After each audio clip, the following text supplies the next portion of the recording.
fait, la paracha elle commence comme ça, Re'e Anochi, Noten Lifnechem, Hayom, etc.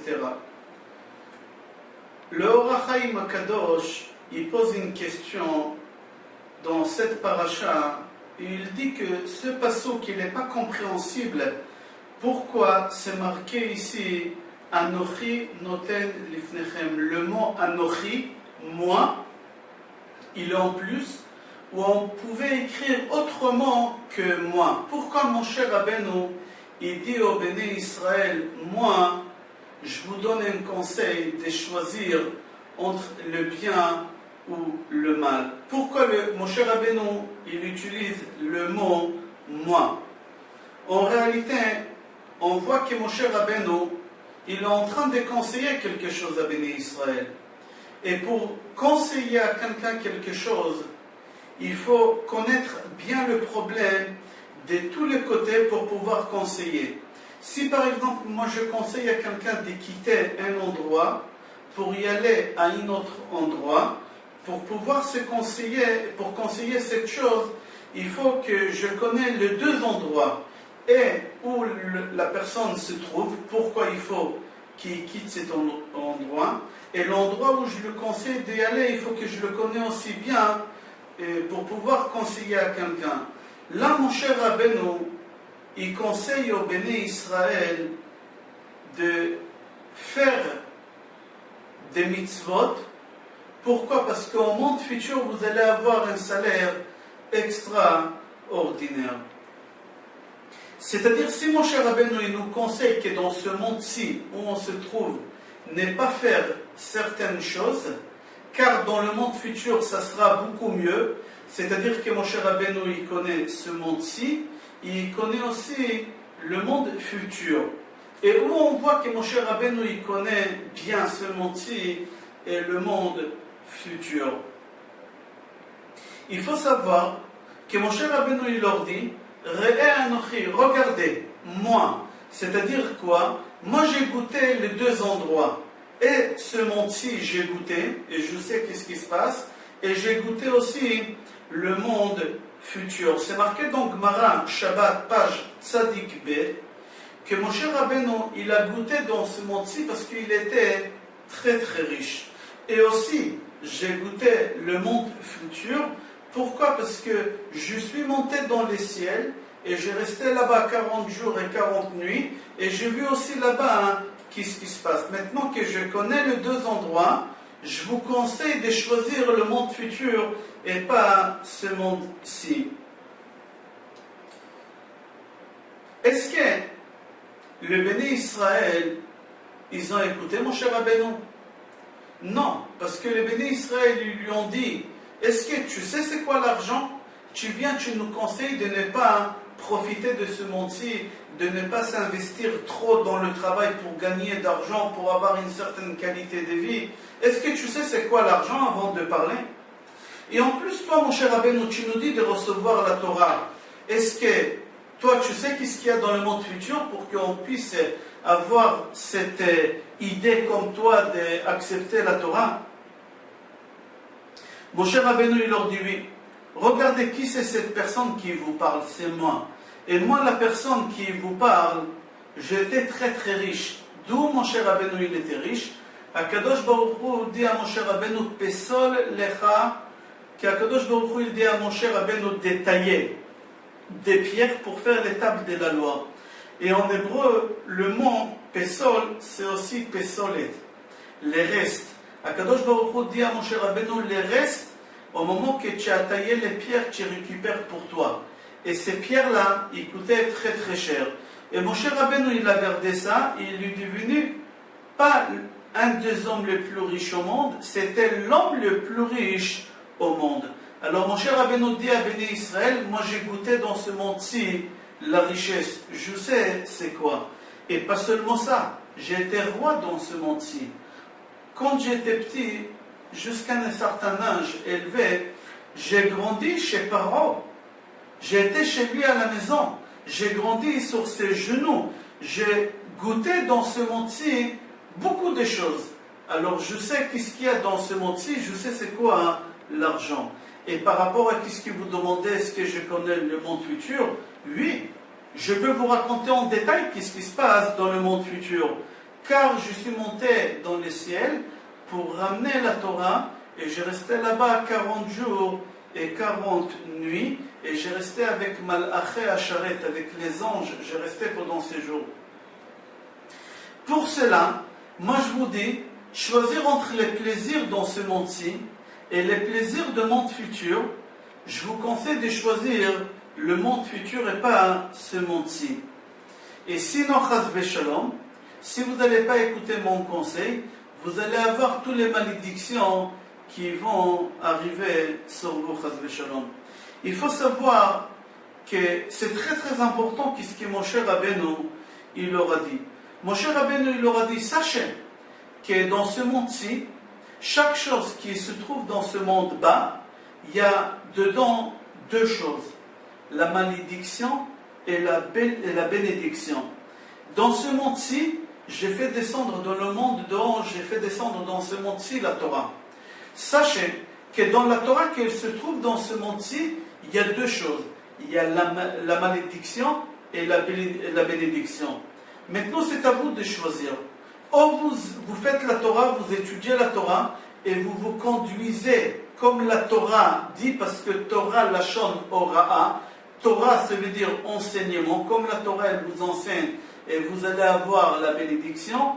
Ou si chas v'shalom vous ne voulez pas conduire comme la Torah elle demande, alors la Torah elle va devenir une malédiction. C'est marqué dans Gemara Yoma, page Ain Bet Amud Bet. Zacha ne'esit lo sam chaim.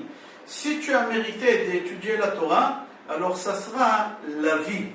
Et lo zacha ne'esit lo sam mita. Et si tu n'es pas méritant, tu n'as pas eu ce mérite de pouvoir étudier la Torah, alors sache que la Torah ça va devenir des poisons et ça va te tuer. Il faut savoir que dans la richesse aussi qu'il y a dans ce monde-ci, il y a la bénédiction et la malédiction. L'argent, il peut être béni, il peut te rapporter la bénédiction, comme aussi il peut être maudit et te ramener la malédiction. Comme c'est marqué dans Mishlei, Perek Yud, Birkat Hashem ita'ashir, que la bénédiction de Hashem, c'est elle qu'elle va t'enrichir. Si l'argent il est béni, alors tu auras la bénédiction chez toi. Et si chas v'shalom l'argent n'est pas béni, Osher Shamur le Ba'alav le Ra'ato, comme ça c'est marqué aussi dans Kohelet Perek Hei. C'est-à-dire que la richesse, l'argent, il a deux choses, et la bénédiction et la malédiction. Avec l'argent, tu peux faire beaucoup de bonnes choses aussi, tu peux faire aussi beaucoup de mitzvot. Rav Steinman Shlita dit qu'il y a un homme qui est très très riche, qui a beaucoup d'argent, il peut faire énormément avec son argent des actions avec la communauté, peut faire beaucoup de mitzvot, et avec son argent, il peut acquérir, il peut racheter le monde futur. C'est quelque chose d'extraordinaire d'avoir de l'argent, de pouvoir avoir de l'argent. Mais des fois, Akadosh Baruch Hu donne à quelqu'un beaucoup d'argent, et le problème que le bonhomme, au moment qu'il a beaucoup d'argent, il perd la raison. Il ne sait pas quoi faire avec cet argent. Et au lieu de faire de bonnes choses avec son argent, il est en train de profiter de cet argent pour son bien-être. Il faut savoir que c'est marqué dans Kohelet, Yesh ra'a chola, ra'iti tachat hashamesh, osher shamur le ba'alav le ra'ato. Quand est-ce qu'on peut dire que l'argent, ça peut faire beaucoup de mal? C'est marqué dans la Gemara que l'argent, Chachamim, ils l'ont expliqué dans plusieurs manières, l'argent. Un homme qui est riche, Chachamim, ils ont utilisé plusieurs langages pour donner des exemples sur le riche. Et pas n'importe quel riche. Ici, on parle d'un riche radin. Un riche radin. Il y a une Gemara Shabbat, page Kufnun Hei Amud Aleph, c'est rapporté, Kufnun Hei Amud Bet, pardon, c'est rapporté là-bas, En ani mina kelev, ve en ashir mina chazir. Il n'y a pas un pauvre plus pauvre que le chien, et il n'y a pas un homme riche qui est plus riche que le cochon. Là-bas, la Gemara, elle explique qu'il y a un riche, mais qui est radin. Et qu'est-ce qu'il fait? Il garde son argent, il ne donne pas aux autres, il garde uniquement pour lui. Et tellement il est radin, que même pour lui, il ne dépense pas son argent. Alors ce riche-là, c'est malheureux comme un chien. C'est ça qu'est-ce qu'elle dit la Gemara, en ani mina kelev. C'est-à-dire il n'y a pas quelqu'un qui est plus pauvre que le chien. Quel chien on parle ici? C'est le riche qui est radin et qui vit comme un chien, qui ne profite pas de son argent. Et face à ce radin comme un chien, il y a quelqu'un d'autre. Il y a Ashir Sheneena Mikaspo, c'est un riche qui il profite de son argent, mais il est radin avec les autres. C'est-à-dire il est riche radin, mais pas comme le premier, comme le chien qui ne profite pas de son argent. Il est riche radin, il est radin avec les autres, mais avec lui il est large. Il profite de son argent, il voyage, il achète des choses. Alors ce bonhomme-là, la Gemara, il le traite comme un cochon. Comme le cochon, il est en train de se baigner dans les ordures, comme ça, lui, il est en train de baigner tout seul dans son argent. Il y a encore une autre Gemara dans Sanhedrin, page Chavtet. Là-bas, la Gemara donne un autre nom, un autre surnom à un riche radin. La Gemara, elle l'appelle Achbar Ashochev al Dinarim, un rat qui est couché sur les pièces d'argent. Qu'est-ce que ça veut dire ça? Un rat qui est couché sur des pièces d'argent. Il faut savoir qu'il y a un rat qui a trouvé une cave, que dans cette cave, il y a plein de sacs de farine. Et au moment qu'il y a beaucoup de sacs de farine, ce rat-là, c'est le rat le plus riche au monde. Pourquoi? Parce qu'il est heureux de tous les côtés. Comment? Déjà, il a la nourriture, la farine. D'un autre côté, aussi, il a le meilleur matelas du monde. Dormir sur la farine, c'est quelque chose de doux. Alors, il dort bien et il mange bien. De temps en temps, quand il a faim, il mange. Quand il veut dormir, il est déjà sur son matelas. Il y a une autre rat, un rat qui a trouvé aussi un cave avec des sacs, mais ce sac, il est rempli pas de farine, des grains de blé. Ce rat-là, il peut manger à volonté, autant qu'il veut, il y a des sacs remplis de grains. Mais le problème, qu'il ne peut pas dormir. Pourquoi? Parce que les grains de blé, ça pique. Alors le rat, il peut manger, mais il ne peut pas dormir. Il y a un troisième rat, la Gemara dit, que c'est le rat le plus malheureux des autres. C'est celui qui arrive à rentrer dans un coffre-fort rempli de pièces d'or. Ce rat-là, c'est le plus malheureux. Pourquoi? Parce que dormir sur les pièces, il ne peut pas parce que c'est du fer. Et dormir sur le fer, on n'est pas du tout à l'aise, on ne peut pas dormir. Et manger, il ne peut pas manger parce qu'il ne peut pas consommer les pièces d'argent. La Gemara dit comme ça, j'ai lu à l'intérieur, Shachiv adinare. Il est couché sur des pièces d'argent. Manger, il ne peut pas manger. Dormir, il ne peut pas dormir. Alors c'est le rat le plus malheureux qu'il y a. Chez nous aussi, on a trois rats comme ça. Ces trois riches radins. On les appelle des rats. Pourquoi? Le premier, c'est un rat, c'est-à-dire quoi? Qui a de l'argent, qui donne aux autres et qui profite lui aussi. C'est-à-dire il y a un riche qui n'est pas radin, c'est le premier catégorie des rats, c'est-à-dire que lui, il a à manger et aussi il a où dormir. Il y a un riche qui profite de cet argent et qui fait profiter des autres. La Gemara, elle appelle Achbar Ashochev al Sake Kemach, le rat qui dort sur les sacs de farine, c'est-à-dire lui il mange, le riche il mange dans ce monde-ci et aussi il prépare un matelas pour dormir dans le monde futur.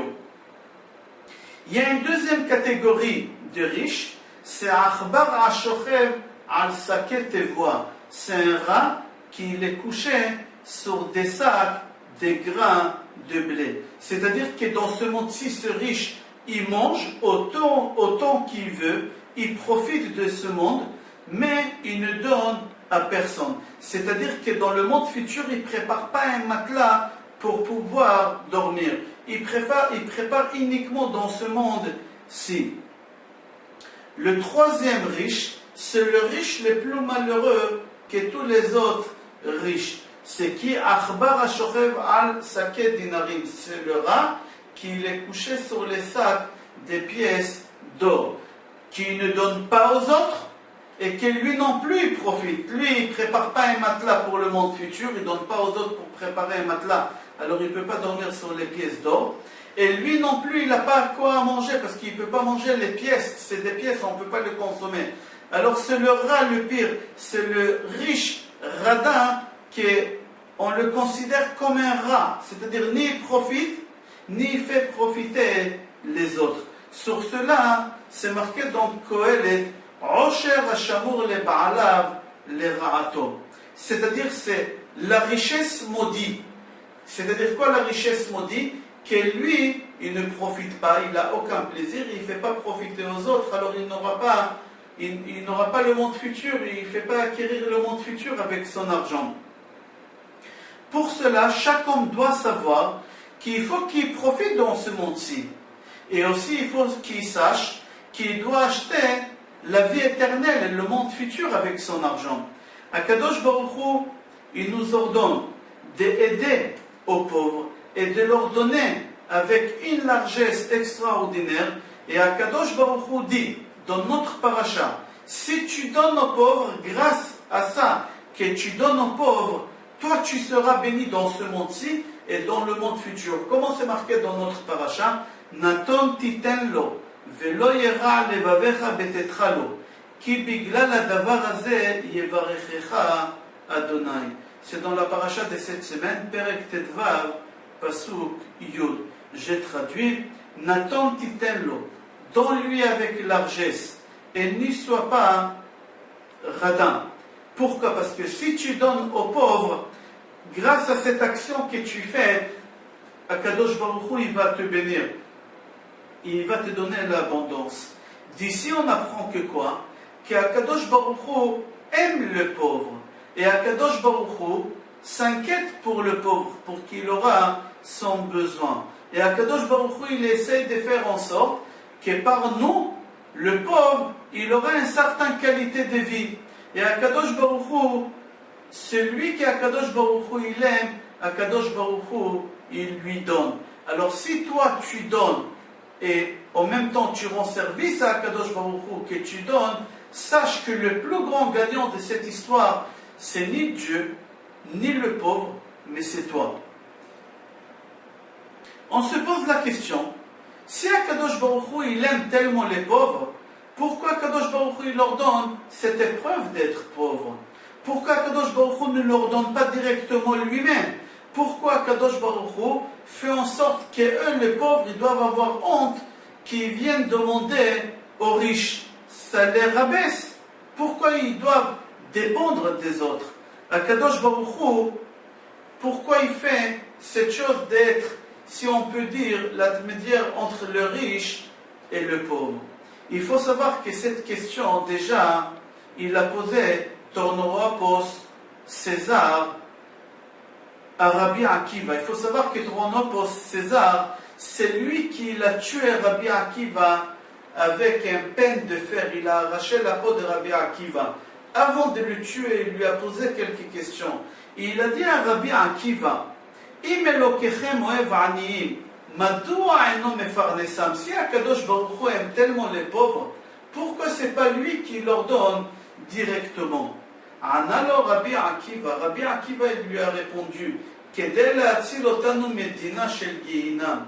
Akadosh Baruch Hu, il a fait en sorte que nous on donne aux pauvres, c'est pour que nous on puisse avoir le monde futur extraordinaire, que ça nous fait sauver de l'enfer. Akadosh Baruch Hu, il s'inquiète aussi pour ceux qui donnent. Comment? Akadosh Baruch Hu, il ne veut pas qu'ils aillent en enfer. Alors Akadosh Baruch Hu, il s'inquiète pour les pauvres, et Akadosh Baruch Hu aussi, il s'inquiète pour ceux qui donnent de l'argent, Akadosh Baruch Hu fait en sorte qu'ils donnent pour qu'ils ne vont pas y aller en enfer après. Faites attention, Rabbi Akiva dit qu'Akadosh Baruch Hu s'inquiète pour ceux qui donnent. Il n'a pas dit Akadosh Baruch Hu, il s'inquiète pour les riches. Akadosh Baruch Hu, il ne s'inquiète pas du tout pour les riches. Akadosh Baruch Hu, il s'inquiète pour ceux qui donnent. C'est lui qui donne, Akadosh Baruch Hu, il lui donne un monde futur. C'est-à-dire quoi? Que les gens, ils veulent donner, mais seulement le problème, qu'ils ont ces mauvais penchants qui fait en sorte qu'ils ne donnent pas. Mais Akadosh Baruch Hu, à partir du moment que l'homme il a cette volonté de donner, Akadosh Baruch Hu, il l'aide, qu'il donne encore, et comme ça il aura le monde futur. Un jour, il y a quelqu'un riche, il a promis à la synagogue de faire un don. Souvent on entend à la synagogue, les gens ils disent 10 fois Chai, c'est-à-dire 10 fois la vie. 10 fois 18, ça fait 180. Alors le rabbin de la synagogue, il lui a dit, je préfère que tu fais un don 10 fois Met que 10 fois Chai. Met, c'est 440. C'est pas 180. C'est 10 fois 440. C'est-à-dire, sois large. Pourquoi 10 fois 18? Pourquoi que 180? Parce que tu t'attaches au mot Chai. La vie, c'est ça qui t'intéresse. Ici, la vie, elle finit. Après, c'est la vraie vie. C'est l'infini. Alors, inquiète-toi pour mettre, pour 440, pas pour Chai. Il faut savoir qu'on voit souvent que c'est plus courant que les plus grands donateurs, c'est les gens qui n'ont pas. Ils font des crédits, ils s'empruntent pour pouvoir acheter une montée, pour pouvoir acheter une ouverture à Rosh Hashanah, etc. C'est-à-dire les plus grands donateurs, c'est ceux qui n'ont pas. Le Maharam, Shapira, dit, maintenant je comprends pourquoi David Amelech il a écrit dans Tehillim Kuf Mem Vav, Al tivtechu ben divim beven adam she'en lo teshua. Lui, David Amelech, il voulait dire beven adam she'en lo, un homme qui n'a pas teshua. La délivrance, elle viendra de lui. C'est-à-dire, celui qui n'a pas, c'est lui qui donne. La valeur numérique de Ashir, riche, c'est 580. La valeur numérique de Ani, pauvre, c'est 130. La différence qu'il y a entre 130 et 580, c'est 450. Et 450, c'est tel, donné. Ou mettre, comme on a dit tout à l'heure. C'est-à-dire, c'est lui qui donne, c'est lui qui est riche. C'est lui qui donne, jamais il sera pauvre. C'est lui qui donne, à la mort, ça sera l'homme le plus riche qu'il y a dans le monde futur, le monde infini. Celui qui donne, il est sauvé de l'enfer. Dans Mizmor qu'on chante vendredi soir, quand on rentre à la maison, Eshet Chayil Mimtza, etc. C'est marqué dans Mishlei, le dernier chapitre de Mishlei, c'est marqué Eshet Chayil. C'est marqué là-bas, Lotira leveta mishaleg, kichol beta lavush shanim. C'est marqué que la femme, elle n'a pas peur. Lotira, elle n'a pas peur. Mishaleg. C'est quoi shaleg? C'est l'enfer. La femme, elle n'a pas peur de l'enfer. On pose la question, qui c'est cette femme qui n'a pas peur de l'enfer? Est-ce que vous connaissez quelqu'un qui n'a pas peur de l'enfer? Tous on a peur de l'enfer. Là-bas le passage qui continue. Batachba lev ba'ala. Batachba, elle est sûre et certain. Elle est sûre et certain qu'elle n'ira pas. Cette femme, elle est sûre qu'elle n'ira pas en enfer. Si vous continuez le passage là-bas, vous allez trouver la réponse. Pourquoi la femme elle n'a pas peur de l'enfer? Qui kol beta lavush shanim. C'est-à-dire quoi lavush shanim? Lavush shanim, il ne faut pas dire shanim ela shnaim. C'est-à-dire quoi shnaim? Deux fois. C'est-à-dire quoi deux fois? La femme elle n'a pas peur Pourquoi? Parce qu'elle, elle fait la mitzvah qu'elle se répète 2 fois. Naton titen. C'est marqué dans la Torah donner. 2 fois donner. La femme, elle fait donner. Elle fait que donner. Alors la femme qu'elle fait que donner, cette femme, elle n'a pas peur de l'enfer. C'est marqué dans la Torah, Naton titen, Patoach tiftach, Aanek ta'anik. Et la femme qui elle fait ces 2 choses-là, elle n'a pas peur Mishalek, elle n'a pas peur de l'enfer. Pourquoi? Parce qu'elle donne la tzedaka. C'est lui qui donne la tzedaka, il n'a pas peur ni dans ce monde-ci, de la parnassa, parce que c'est garanti qu'il aura la parnassa. Il n'a pas peur dans le monde futur non plus, parce qu'il est sûr et certain qu'il aura le monde futur. C'est marqué dans Gemara Gitin. Tana, divait Rabbi Ishmael. Il l'a enseigné à la maison d'études de Rabbi Ishmael. Kol hagozez min chassav, tout celui qui tond, comment il y a un mouton et on tond le mouton. Tout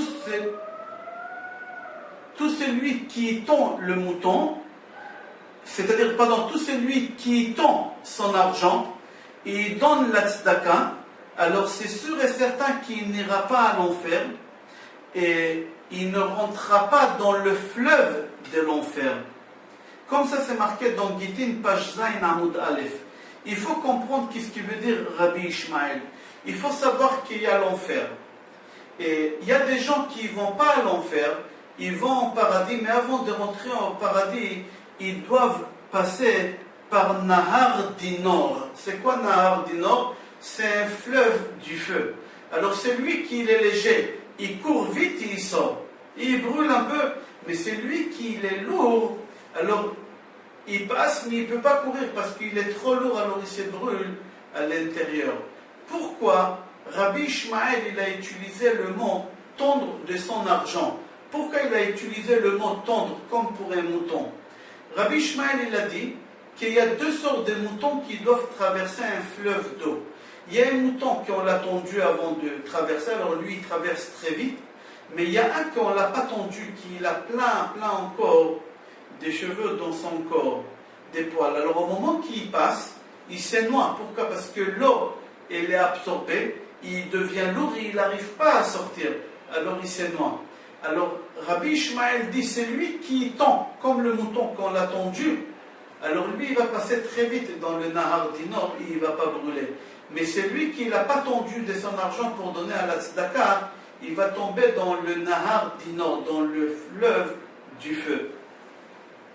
Pour cela, celui qui est dans la tzedaka, c'est sûr et certain qu'il n'ira pas ni en enfer, ni il va traverser par ce fleuve-là pour rentrer au paradis. C'est-à-dire, celui qui est dans la tzedaka, il gagne 2 choses. Et il gagne la mitzvah dans ce monde, qu'il a une qualité de vie exceptionnelle, Akadosh Baruch Hu, il est dans la bracha, et il gagne aussi le monde futur. Il gagne aussi le monde futur. C'est marqué dans le traité Psachim, page Chet Amoud Aleph. האומר סלע זו לצדקה בשביל שיחיה בני, הרי זה צדיק גמור. וגם מי שמעשר בכדי שיתעשר. La dit, c'est lui qui est dans la tzedaka. Et il prie à Kadosh Baruch Hu, c'est pour la réussite de mon fils. En donnant la tzedaka, alors son fils il va réussir dans sa vie. Pourquoi? Parce qu'il a donné la tzedaka. Et c'est lui qui prélève le maaser pour qu'il puisse s'enrichir, même que c'est par intérêt, il va s'enrichir aussi. Comme ça s'est rapporté dans Gemara Psachim Pashret. Mais cette Gemara, elle ne va pas avec une autre Gemara Ktubot Pash Samech Vav Amud Bet. Là-bas c'est marqué, au moment que le Bet Amigdash il a été détruit, c'est marqué que Rabbi Yochanan ben Zakkai, il est sorti avec ses élèves vers Yerushalayim. Et au moment qu'il est arrivé à Yerushalayim, il a vu une femme en train de prendre des grains du blé dans les crottes de cheval ou des ânes. Comme ça c'est marqué. Au moment que cette femme, qu'elle cherchait dans les crottes des ânes, ces grains de blé, elle a vu Rabbi Yochanan ben Zakkai, elle a eu peur. Elle s'est cachée, elle s'est enveloppée son visage avec un voile. Et elle s'est mise devant le Rabbi Yochanan ben Zakkai et elle lui a dit à travers ses voiles, Rabbi, Parnesseni, monsieur le rabbin, donnez-moi à manger. Il lui a dit, ma fille, qui tu es? Et elle lui a dit, monsieur le rabbin, je suis la fille de Nagdimion ben Gurion. Vous savez que Nagdimion ben Gurion, c'était l'homme le plus riche à Yerushalayim. Il avait dans ses coffres forts assez de l'argent pour pouvoir nourrir tous les habitants de Yerushalayim pendant 21 années. Et là, sa fille, elle est en train de ramasser des grains de blé que les animaux, ils n'ont pas pu dégérer, ils ont sorti entiers. Et elle est en train de les récolter. Il lui a dit, Biti mamon shel bet avich, echan alach, l'argent de ton père, où il est parti? Et il lui a dit, monsieur le rabbin, mon père, il n'a pas donné assez la tzedaka. Alors Dieu lui a tout pris. Il lui a dit, Rabbi Yochanan, ma fille, mais l'argent de ton beau-père, il est où? Parce que son beau-père, elle aussi, il était riche. Il lui a dit, l'argent de mon beau-père et l'argent de mon père, ils se sont mélangés. Et comme l'argent de mon père, il n'était pas béni, alors il a transporté la malédiction aussi dans l'argent de mon beau-père. Et tout est parti. Tout ça parce que son père, il ne lui a pas fait la tzedaka. Rabbi Yochanan, il s'est retourné vers ses élèves. Il leur a dit, mes enfants, vous savez cette fille-là, qu'elle est en train de me parler, c'est moi que j'ai marié cette fille. Vous savez, au moment qu'on a fait le contrat de mariage, la Ketouba, son père, il lui a donné 1,000,000 dinarets zahar, 1 million de pièces d'or, c'est une somme colossale. Et mis à part qu'est-ce qui est, son beau-père, il lui a donné plus que le double. C'est-à-dire c'était une richesse colossale que cette fille elle a eue. Et tout cet argent, il est parti. Pourquoi? Parce que son père, il n'a pas donné assez. C'est pas qu'il n'a pas donné, il n'a pas donné assez. Qu'est-ce que ça veut dire ça, il n'a pas donné assez? Il n'a pas donné comme il faut. Comme ça, la Gemara dit, il n'a pas donné la tzedaka comme il faut. Là-bas, la Gemara pose la question, comment c'est possible de dire que son père, il n'a pas donné la tzedaka? Puisqu'on sait que son père, jamais il marchait sur les trottoirs de la rue. Chaque fois quand il sortait, on dressait par terre comme des tapis, mais c'était des draps de satin. Et il marchait que sur ça pour y aller faire ses courses, ou aller à la prière, etc. Et les pauvres, ils récupéraient ces draps de satin, ils les vendaient, ils avaient avec quoi vivre. Et quand il rentrait chez lui aussi, c'était des nouveaux draps qu'on mettait. Et c'est-à-dire qu'il donnait beaucoup d'argent de tzedaka. Comment on peut dire qu'il ne donnait pas la tzedaka? La Gemara répond, certes, il a donné la tzedaka. Les pauvres, ils récupéraient. Mais lui, ces draps-là, il ne les mettait pas par terre pour une but que les pauvres ils vont s'en servir. Lui, il faisait ça pour ses honneurs à lui. Il n'a pas fait avec la pensée de la tzedaka. Lui, il a fait ça avec une arrière-pensée. Au moment où la Gemara là-bas dit, quelqu'un qui fait la tzedaka avec une arrière-pensée, ce n'est pas considéré comme la tzedaka. Des fois, ça arrive dans des synagogues que les gens donnent, mais ils donnent à voix haute exprès pour narguer les autres, ou pour montrer sa richesse, ou je ne sais pas quoi. Alors cette tzedaka, elle n'est pas considérée comme tzedaka. Comme ça, la Gemara dit. On vient de dire jusqu'à maintenant, c'est lui qui est dans la tzedaka, il aura Be'ezrat Hashem le monde futur. Mais c'est lui qui reçoit la tzedaka, le pauvre. Qu'est-ce qui se passe avec lui? Lui, il a quoi? Là-bas, la Gemara dit, Gamhem zochim leinatzel, mais qui non. Eux aussi, au moment qu'ils demandent la tzedaka, ça les fait sauver de l'enfer. Pourquoi? Celui qui souffre dans ce monde bas, il souffre pas dans le monde futur. Les pauvres, ils ont honte de demander. Ils souffrent au moment qu'ils demandent. Mais ils n'ont pas le choix. S'ils ne vont pas demander, ils vont mourir. Alors ils transpirent, ils souffrent. Cette souffrance qu'ils ont quand ils demandent, ça les fait sauver de l'enfer. La preuve, la Gemara donne une preuve. Et elle dit au moment que les Égyptiens, ils ont couru derrière Béné Israël pour les ramener en Égypte, alors les Égyptiens, ils se sont noyés. Ils souffraient énormément. Et les Juifs, ils regardaient l'ange des Égyptiens. Vous savez, chaque pays, il a un ange dans le ciel. Et il y a l'ange des Égyptiens qui est venu chez Akadosh Baruch Hu, il lui a dit, Ribono shel Olam, le maître du monde, pourquoi tu fais souffrir mon peuple égyptien? Et les Juifs, non, ils ont traversé comme ça. Pourquoi tu fais une différence? Est-ce que parce que les Égyptiens, ils ont fait l'idolâtrie? Mais les Juifs aussi, ils ont fait l'idolâtrie en Égypte. C'est marqué dans la Torah qu'eux aussi, ils ont fait l'idolâtrie quand ils étaient en Égypte. Akadosh Baruch Hu, il a dit à l'ange, tu ne peux pas comparer entre les Juifs et les Égyptiens. Les Juifs, ils ont fait l'idolâtrie, mais ils ont souffert énormément. Alors ça leur a fait pardonner. Les Égyptiens, ils ont fait l'idolâtrie, mais ils n'ont pas souffert, ils n'ont pas payé. Il faut qu'ils payent, je les fais souffrir comme ça. David Amelech dit, Adonai Uri, en ce moment dans les synagogues, 2 fois par jour, on lit ce Tehillim-là. Adonai Uri v'ish'i mimi era, etc. Akadosh Baruch Hu, David Amelech demande à Akadosh Baruch Hu, protège-moi, protège-moi, je ne veux pas avoir des souffrances. Il lui a dit, comme les béné Israël, ils ont souffert en Égypte, et grâce à ça, ils ont eu la vie dans le monde futur sauve. Moi aussi, je ne veux pas avoir de souffrances, mais si j'ai des souffrances dans ce monde-ci, je veux au moins que ça m'évite d'avoir des souffrances dans le monde futur. Il lui a dit, j'ai souffert énormément dans cette vie. Par exemple, avec l'histoire de Bathsheba, avec l'histoire d'Avshalom, son fils, David Amelech, il a eu énormément des épreuves. Il a dit à Kadosh Baruch Hu, avec toutes les épreuves que j'ai eues, j'aurais voulu à Kadosh Baruch Hu, je te demande qu'au moins je ne souffre pas dans le monde futur.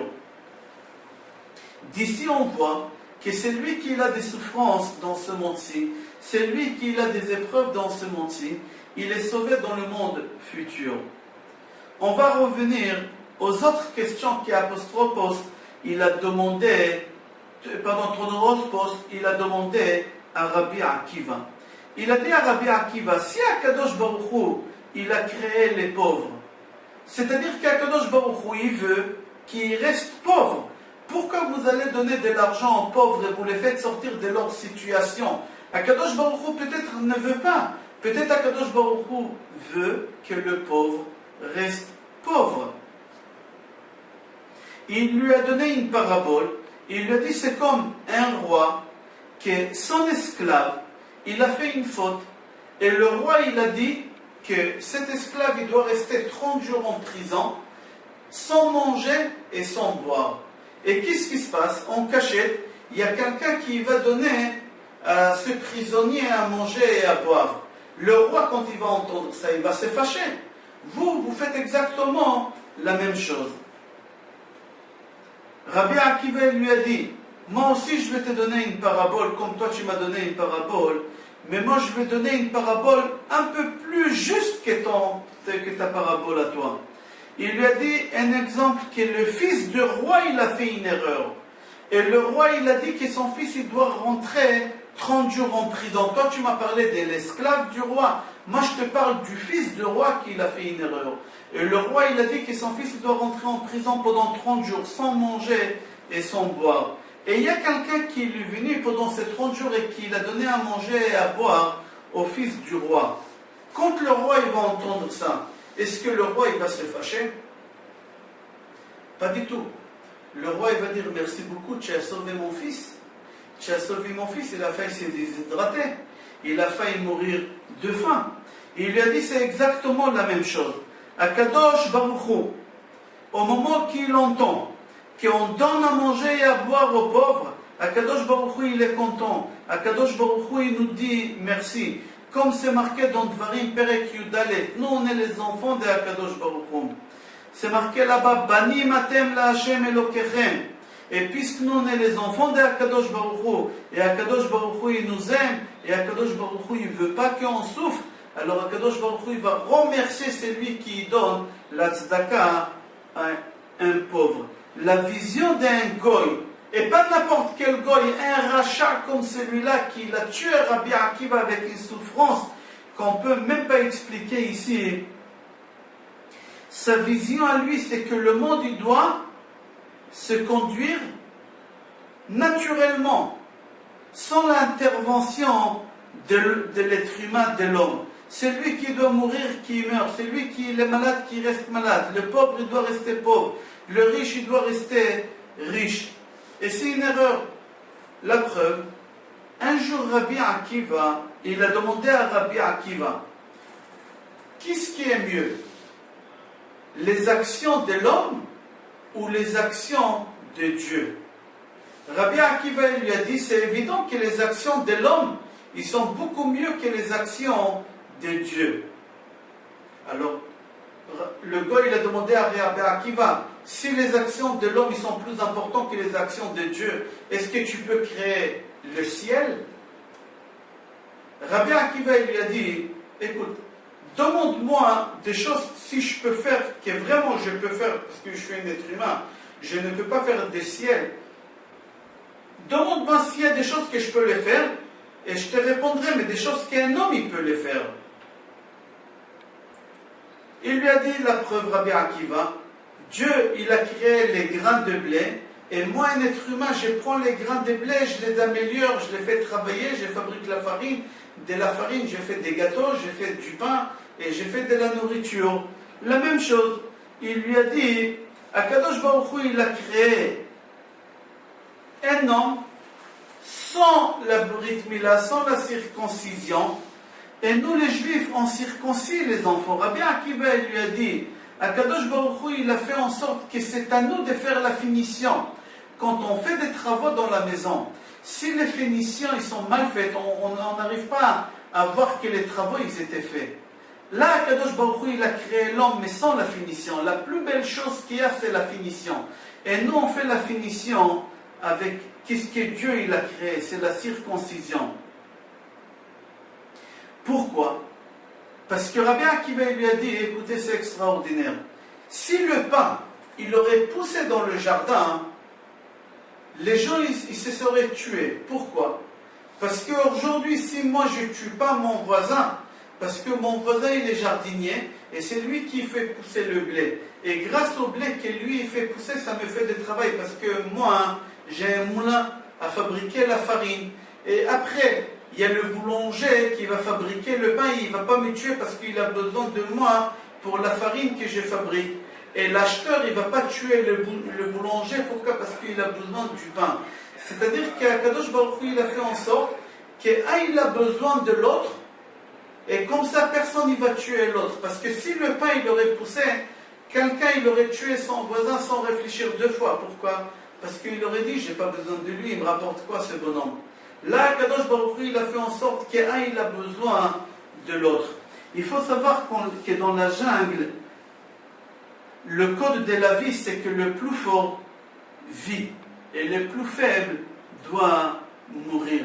Le plus faible, il n'a aucune raison d'exister. Mais chez nous, les Juifs, nous, on a des règles. Des autres règles carrément que les animaux, ils ont.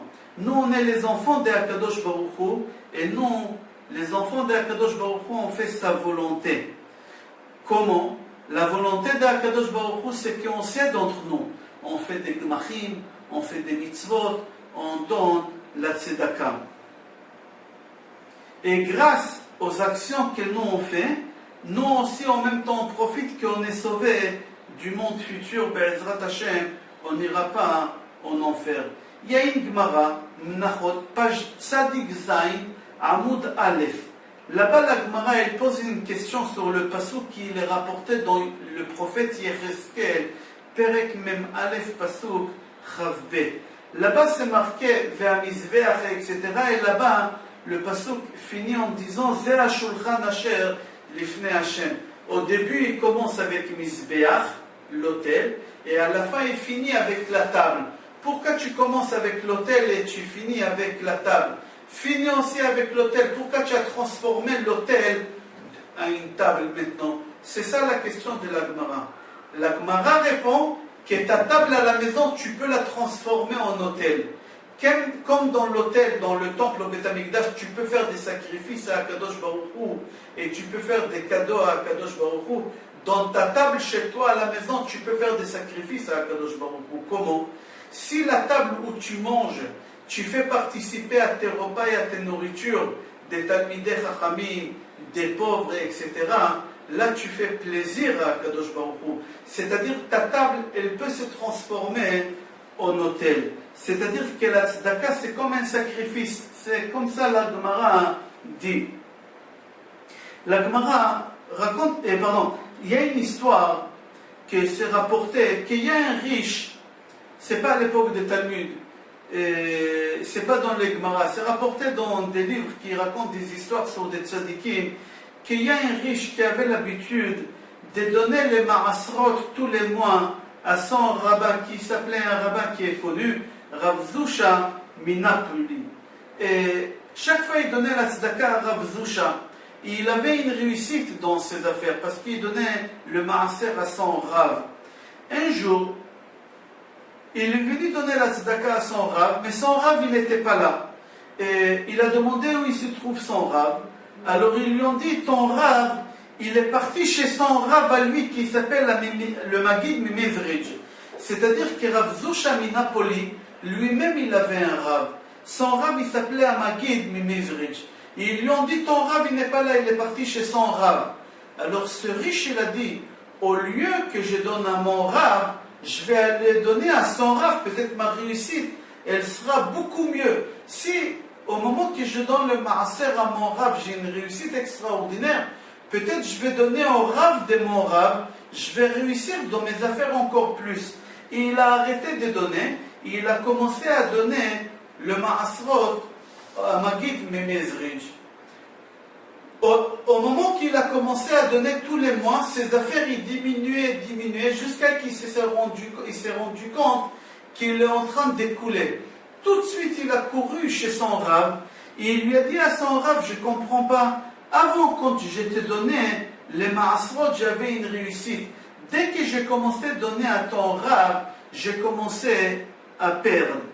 Son rav, Rav Zusha, Rav Zusha lui a dit, tout le temps que tu me donnais, sans vérifier, est-ce que je suis méritant, je ne suis pas méritant, tu ne faisais pas des petits calculs comme ça. Alors Akadosh Baruch Hu non plus ne faisait pas des calculs avec toi. Est-ce que tu es méritant d'avoir la bénédiction, est-ce que tu n'es pas méritant d'avoir la bénédiction. Mais à partir du moment que tu as commencé à dire, peut-être mon rave, il y a encore beaucoup plus méritant que lui, que je vais lui donner à lui, alors Akadosh Baruch Hu, il a dit, je vais commencer à vérifier si lui aussi il est méritant d'avoir la bracha, oui ou non. Et Akadosh Baruch Hu, il a conclu que tu n'es pas méritant. Comme ça, on raconte l'histoire. Dans Parashat Re'eh, dans Perek Yudbet, Pasuk Yudtet, c'est marqué, Yishamer lecha pen ta'azov et alevi, kol yamecha al admatecha. Fais attention. Il faut que le Lévi, tu fasses attention qu'il aura tout ce qu'il a besoin. Pendant toute ta vie que tu vis sur la terre, il faut que tu fasses attention que le Lévi, il a les ma'asrot qu'il faut, etc. Il faut savoir qu'au moment qu'on fait une mitzvah, pas seulement la tzedaka, n'importe quelle mitzvah, le vrai salaire, c'est dans le monde futur. Ici, tu récoltes que les fruits. Mais le capital, c'est dans le monde futur. Mais aujourd'hui, malheureusement, Akadosh Baruch Hu, on ne le voit pas. Akadosh Baruch Hu, il est en ce moment avec nous dans Hester Panim. Akadosh Baruch Hu, il est caché. Alors, Akadosh Baruch Hu, aussi avec les récompenses qu'il nous donne dans ce monde-ci, aussi les récompenses, ils sont cachées. On ne les voit pas. On ne les voit pas vraiment. Alors souvent on se pose des questions, voilà j'ai donné la tzedaka et je ne vois pas la bracha arriver. C'est faux. La bracha elle est là, mais tu ne la vois pas. Akadosh Baruch Hu, il joue avec nous aujourd'hui, à notre époque, Be'ester Panim. Akadosh Baruch Hu, il est caché, on ne le voit pas, et les récompenses aussi, on ne les voit pas. Mais un homme qui donne la tzedaka, sans compter, en ayant confiance qu'Akadosh Baruch Hu, il va lui donner, il est sûr et certain au moment qu'il est dans la tzedaka, qui va récolter des fruits dans ce monde-ci, et qu'il aura le capital dans le monde futur, même qu'il ne voit pas tout de suite les fruits, parce qu'Akadosh Baruch Hu, il s'est conduit avec nous dans ce monde-ci, Be'ester Panim, Akadosh Baruch Hu, il est caché, mais il a confiance parce que c'est marqué dans la Torah. Alors Akadosh Baruch Hu, il va lui donner une récompense extraordinaire.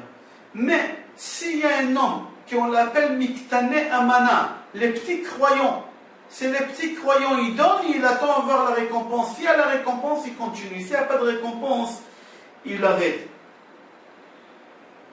Alors un homme comme ça, hein, c'est marqué sur lui que Akadosh Baruch Hu, il va jouer dans sa parnassa aussi la même chose. Akadosh Baruch Hu, il joue avec lui. Cet homme dit, c'est marqué Tzedaka Tatzil Mimavet, que la Tzedaka sauve de la mort. Mais de toutes les façons, tous on meurt, je ne comprends pas. Alors si je donne, je vais être éternel. Jamais j'ai vu quelqu'un qui est éternel. Alors c'est pas Chas V'Shalom, il dit c'est n'importe quoi. Mais il dit, j'aimerais voir pour croire. Je ne veux pas croire comme ça. Là-bas, la Gemara dit que ce bonhomme dit, je préfère avoir un oiseau dans ma main, vivant, c'est-à-dire mon argent dans ce monde-ci, que voir est-ce que j'aurai quelque chose dans le monde futur.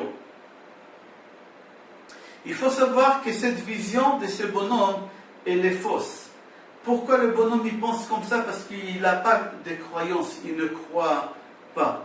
Et un homme qui ne croit pas, il ne donne pas la tzedaka. Et puisqu'il ne donne pas la tzedaka, il est en train de perdre le monde futur. Ce bonhomme, il n'est pas intelligent. Pour être intelligent, il faut savoir économiser pour le monde futur. Et comme ça, tu auras ce mérite d'avoir les deux mondes, et le monde futur et ce monde-ci. C'est pour ça la Torah, elle nous dit Ishamer lecha pen ta'azov et al-levi. C'est-à-dire, il faut faire attention. Si tu ne fais pas attention, alors tu vas perdre les deux mondes. Il faut faire très attention. Si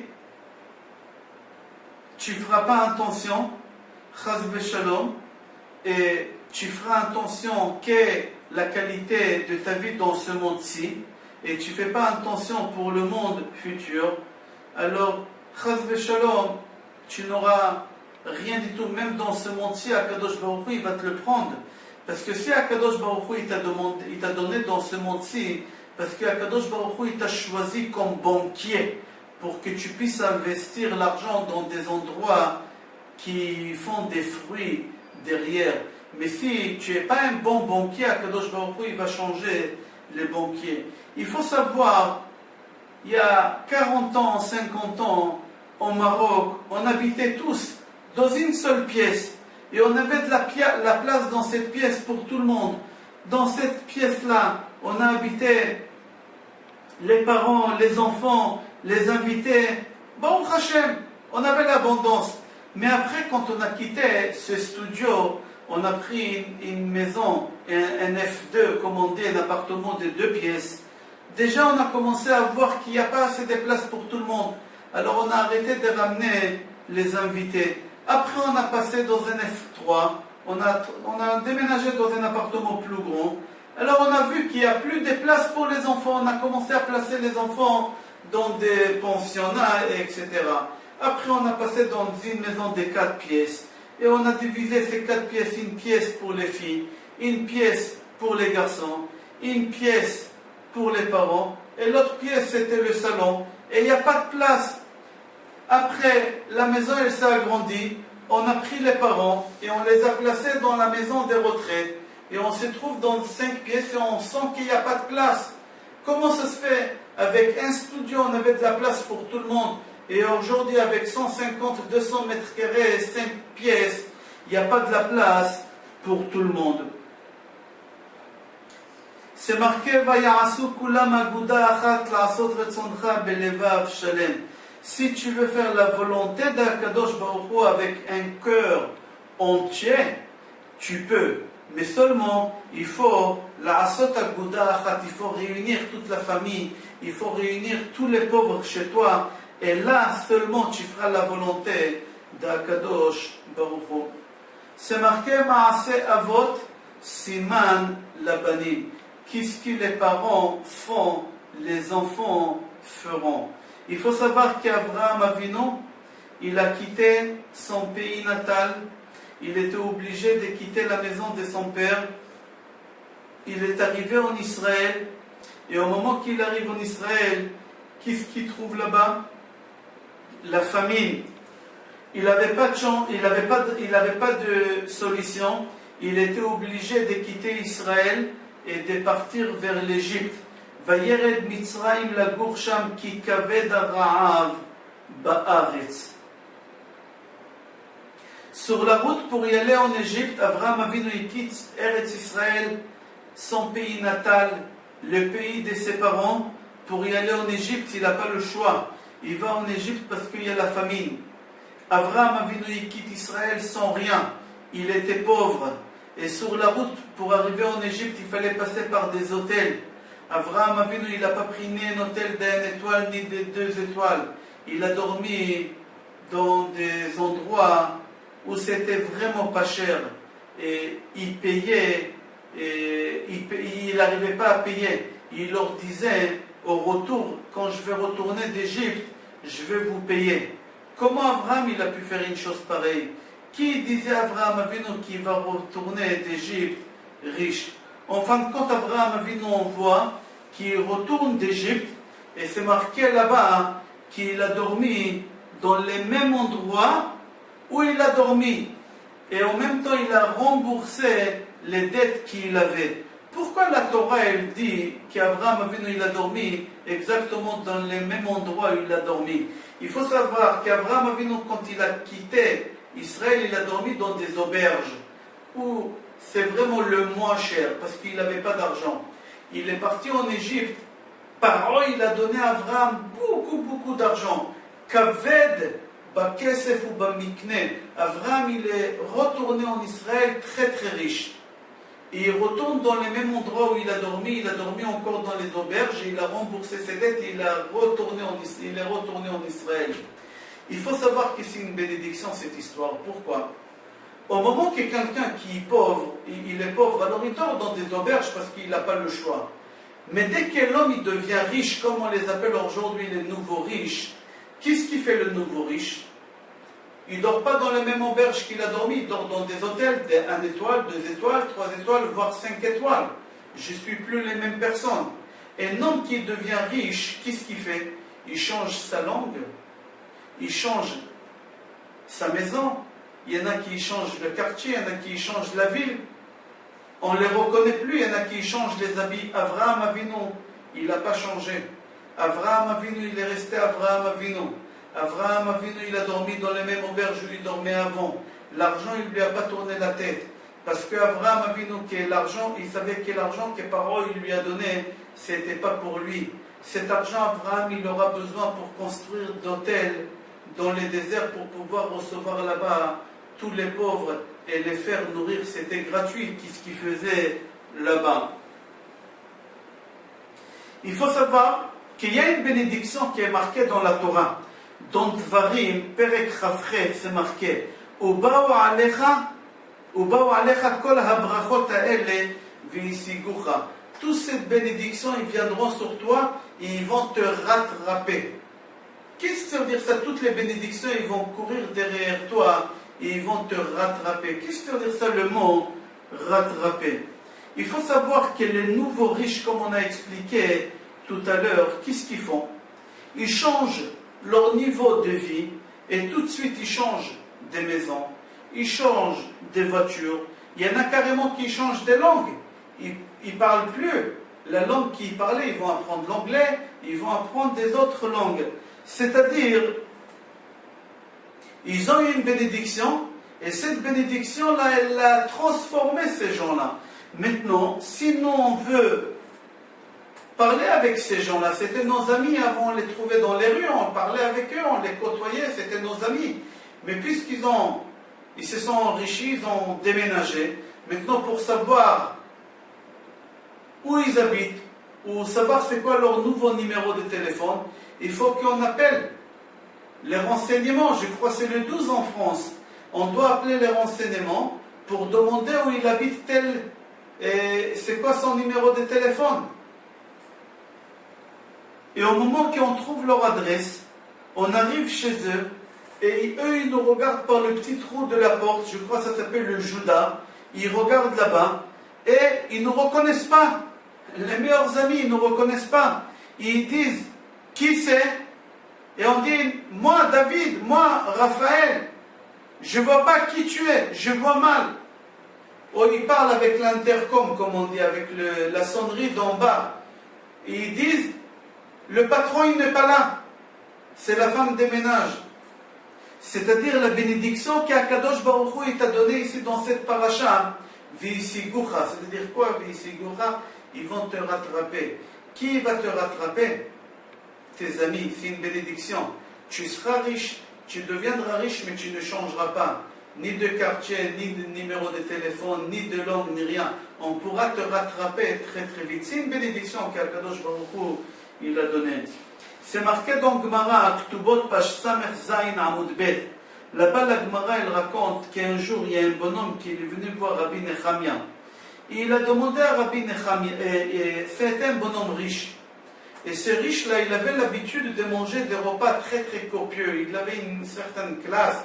Il avait l'habitude de manger des choses. Il est venu rendre visite à Rabbi Nechemia. Et Rabbi Nechemia, il a dit, dis-moi, c'est l'heure de déjeuner. Est-ce que tu veux déjeuner avec moi? Il lui a dit oui. Il lui a dit, qu'est-ce que tu as l'habitude de manger? Il lui a dit, moi, dans tous mes repas, c'est de caviar avec du vin. Rabbi Nechemia, il lui a dit, des caviar, je n'ai pas les moyens, mais viens manger avec moi, qu'est-ce que je mange? Ils ont mangé, et au milieu du repas, ce bonhomme, il est mort. Le repas, ça l'a dégoûté, mais il avait honte de Rabbi Nechemia, il était obligé de manger, et il est mort. Là-bas, la Gemara dit à Rabbi Nechemia, Oy lo laze shirgil atzmo betafnukim ad shemet michisrona. Malheur à celui-là qui s'est habitué à une certaine qualité de vie, il n'a pas su faire marche arrière, et à la fin, il est mort. Un jour, il y a une communauté qui ont cherché un rabbin. Ils ont cherché un rabbin. Ils ont trouvé un rabbin, mais le rabbin qui il a commencé ses fonctions chez eux, il était habillé pauvrement parce qu'il était pauvre. Alors les gens de la synagogue, ils lui ont dit, monsieur le rabbin, voilà, on a parlé entre nous, on a décidé de vous acheter un chapeau, parce que votre chapeau il est vieux, on a décidé de vous acheter un chapeau. On a fait une collecte, on va vous acheter un chapeau. Le rabbin, il leur a dit, merci beaucoup, ça me touche au cœur, vraiment, qu'est-ce que vous voulez faire? Mais j'aimerais que vous aurez ces sentiments comme si j'ai accepté. Mais je préfère rester avec mon chapeau.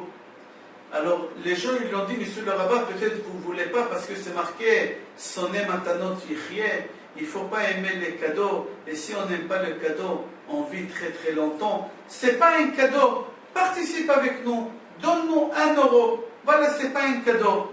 Le rabbin il a souri, il leur a dit, je sais que mon chapeau il vous fait honte, je sais que mon chapeau il est vieux, je sais que vous voulez que je sois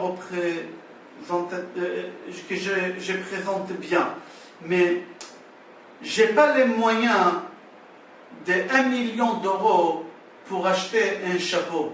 Ils ont dit, mais monsieur le rabbin, mais le chapeau il ne coûte pas 1 million, ça coûte pas cher le chapeau.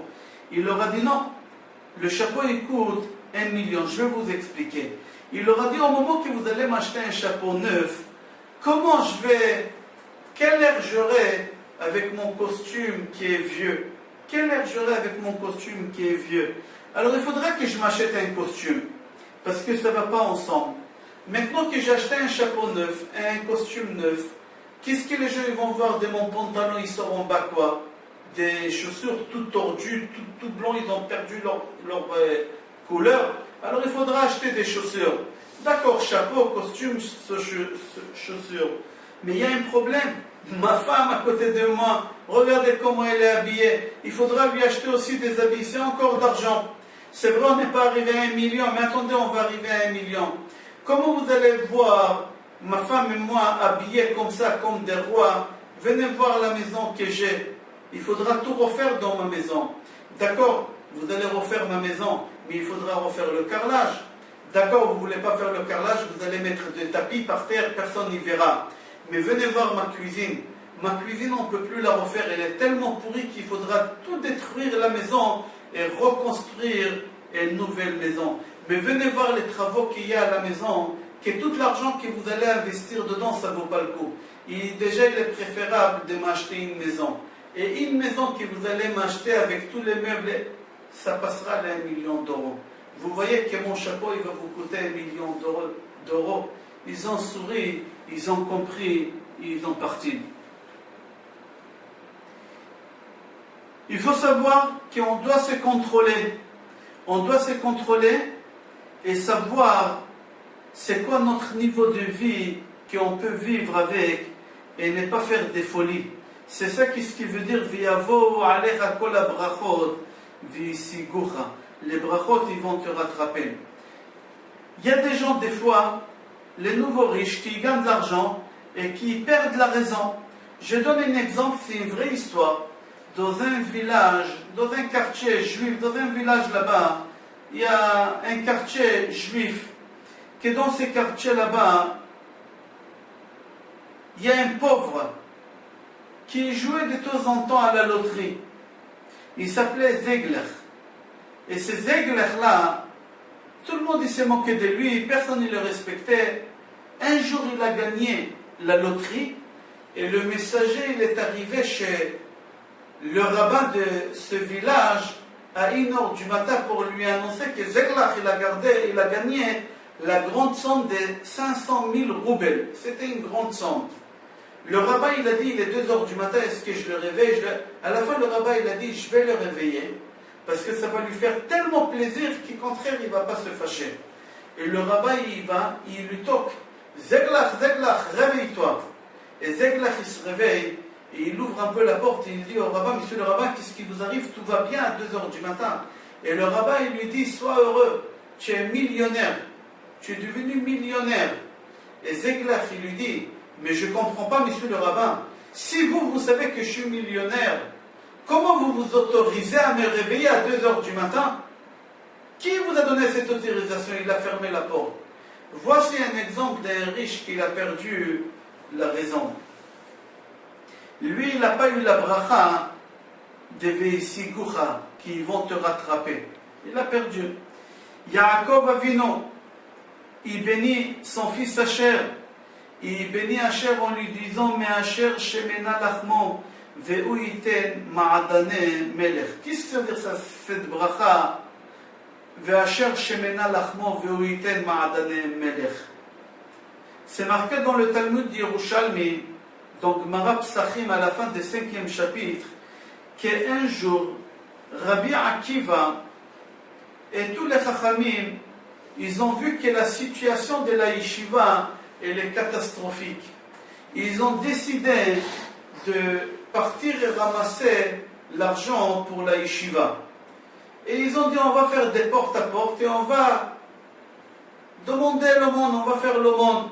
Et Rabbi Akiva il est parti, le grand de la génération il est parti, et ils ont fait l'aumône. Là-bas la Gemara raconte que il y a un moment qu'ils ont arrivé devant la porte d'une famille qui s'appelait Ben Mavi Yain. C'est une famille qui s'appelait Ben Mavi Yain. Et au moment qu'ils ont voulu toquer, Rabbi Akiva il entend à travers la porte que le fils dit à son père, papa, il n'y a rien à manger à la maison, j'ai faim. Qu'est-ce qu'on peut manger? Son père il a dit à son fils, va au marché et achète alashim. Alashim, c'est des oignons, l'oignon. Il lui a dit à son fils, va acheter l'oignon, mais achète l'oignon de la veille, parce que l'oignon frais, il coûte cher. Va prendre des choses les moins chères et fais-toi à manger. Rabbi Akiva, quand il a entendu ça, il s'est retourné vers ses chachamim, ses copains, et il leur a dit, c'est des gens très très pauvres, on ne va pas les embêter, les pauvres, à leur demander l'argent. Ils ont parti. Le lendemain, quand Rabbi Akiva et Chachamim, ils étaient dans le marché à ramasser l'argent, Ben Mavi Yain, le papa, il les a vus. il est parti voir Rabbi Akiva et lui a dit, qu'est-ce que vous faites ici?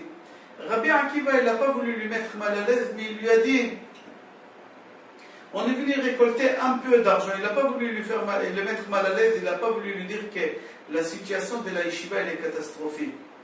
Alors Ben Mavien, le papa, il dit à Rabbi Akiva, mais vous récoltez de l'argent et vous ne passez pas chez moi me demander, pourquoi vous ne voulez pas me faire participer à cette mitzvah? Rabbi Akiva, il n'a pas voulu le mettre mal à l'aise, mais il lui dit, tu sais, hier j'étais derrière la porte et on a entendu que tu as dit à ton fils. Ben Mavien, il a dit, monsieur le rabbin, je suis fâché. La discussion qu'il y a entre moi et mon fils, c'est quelque chose. Mais la discussion que moi j'ai avec Dieu, c'est autre chose.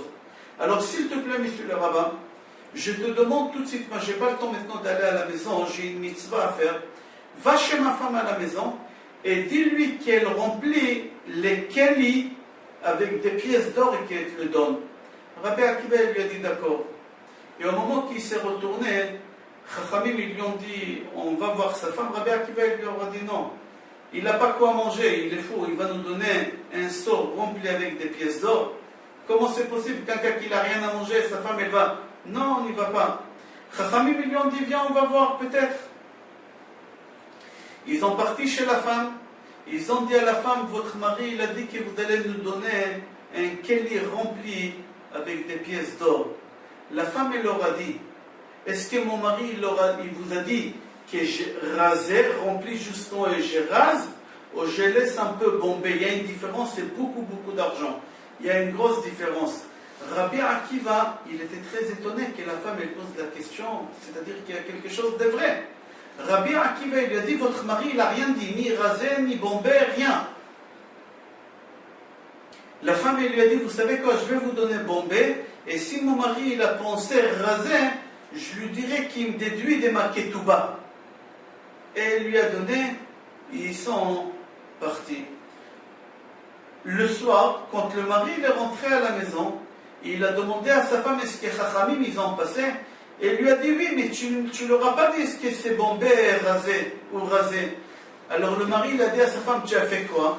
Sa femme elle lui a dit j'ai donné bombé, j'ai dit au pire tu enlèves sur ma ketouba.